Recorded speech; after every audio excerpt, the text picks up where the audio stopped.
So welcome again. I am so honored tonight to be able to introduce a number of women that are going to come up and speak to you.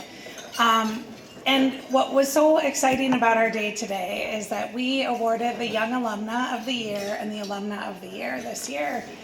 And these two women had the opportunity to speak to our student body today.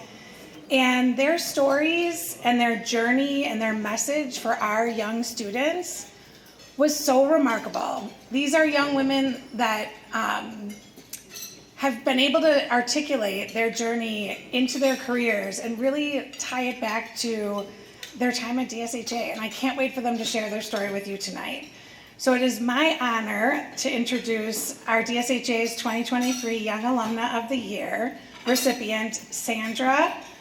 I want to make sure I say your name correctly. Mejia Gerbacio. Yes? With Connectiony, I want to make sure I get that right. Come on up. I'm going to tell them a little bit about you while you walk up. So here's Sandra. Sandra spoke to our students this morning, and she is a true role model to our girls, particularly the many young women who are interested in STEM. After graduating from DSHA, Sandra attended MSOE on an academic scholarship and was named as a Rockwell Automation Scholar during her sophomore year for her successes in her STEM coursework and her co-curricular involvement. She graduated with a Bachelor's of Science in Mechanical Engineering and has since worked as an engineer at Rexnord, now called Regal Rexnord. She was recently promoted to an engineering supervisor role, currently leading a team as the applications supervisor. She leads a team that is responsible for crafting coupling, which I learned a lot about today. We all use coupling. That's the message. And problem solving for clients as needs arise. In addition to this very big job, Sandra volunteers a lot of her time as a mechanical mentor with the DSHA and Marquette High robotics team. A team that she was once a member of and that might have inspired her in her current career, but you'll have to wait to hear from her on that. Sandra, thank you for giving back to our girls. Thank you for being a role model for them so that they can see themselves in possibly a future. I'm so delighted to introduce Sandra and have her share your story with you.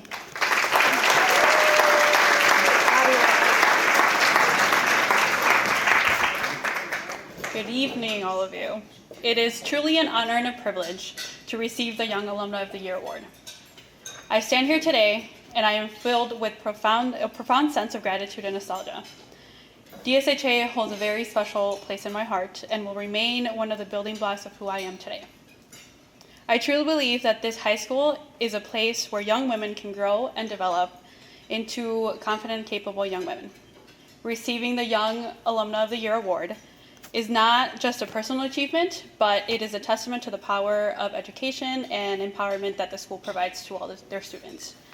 As mentioned, after DSHA, I attended Milwaukee School of Engineering, where I obtained my mechanical engineering degree.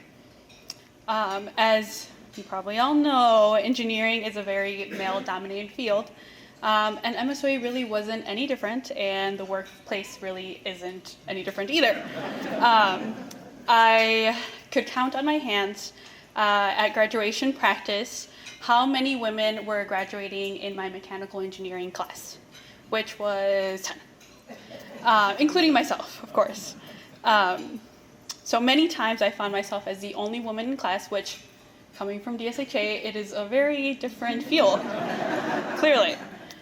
Very drastic change, which was one of my first challenges that I met.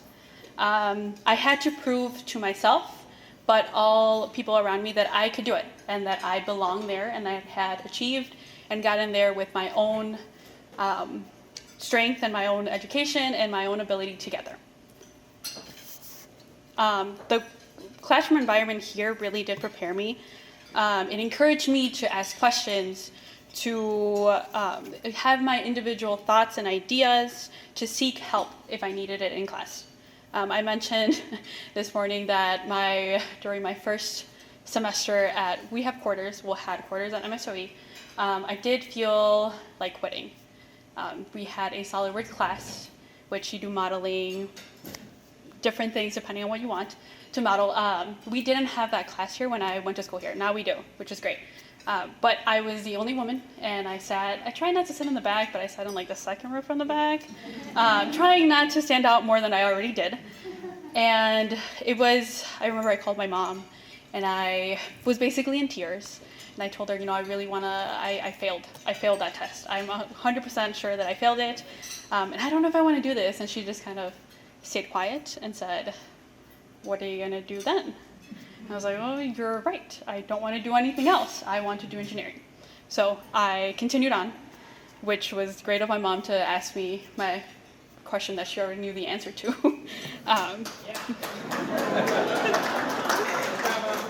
Right.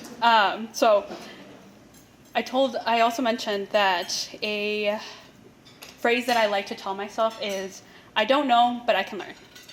I don't know how to do something. I don't know how to use a tool, but I can learn. That should not be an obstacle. So today I also shared 2 insights with students. First, that DSHA taught me to advocate for myself and gain confidence in myself. It is easy to become your number one obstacle, your number one impedance of getting to where you want to get. Also getting caught up in how you're going to fail or how you don't know something. It is very easy to get to that point. At robotics, I do like to repeat that phrase, and I saw nods at the front row where the girls were sitting that I do say it.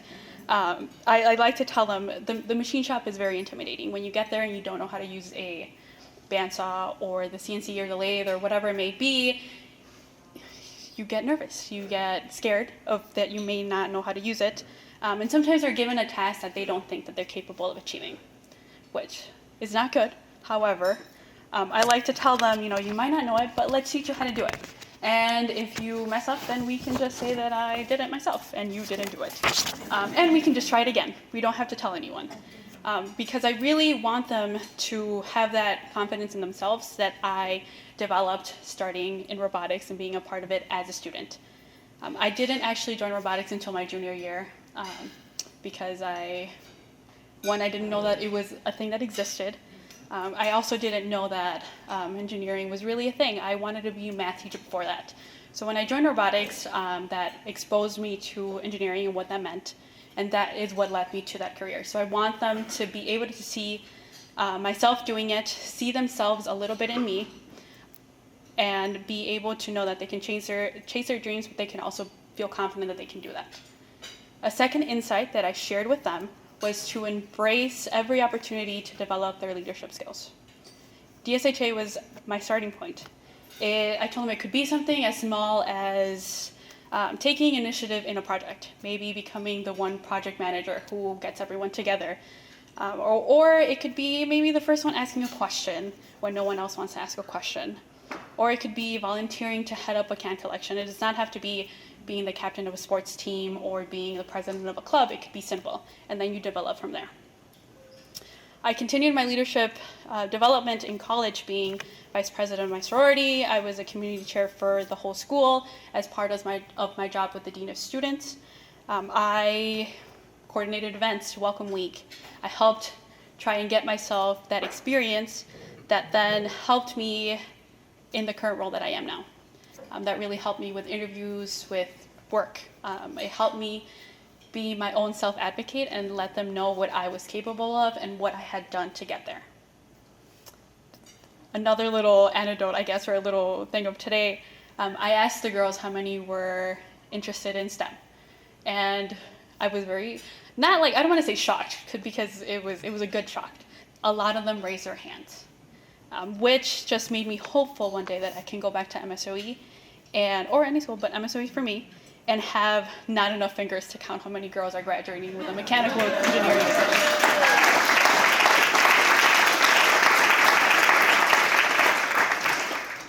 So to wrap it all together, this school really extends far beyond graduation. The impact extends up until now, up until 20 years, 30 years from now. It is a place where women are encouraged to be leaders, to be the voices of change, to find who they are. And I will always be proud to say that I am an alum from DSHA. Thank you all for supporting DSHA and being here tonight.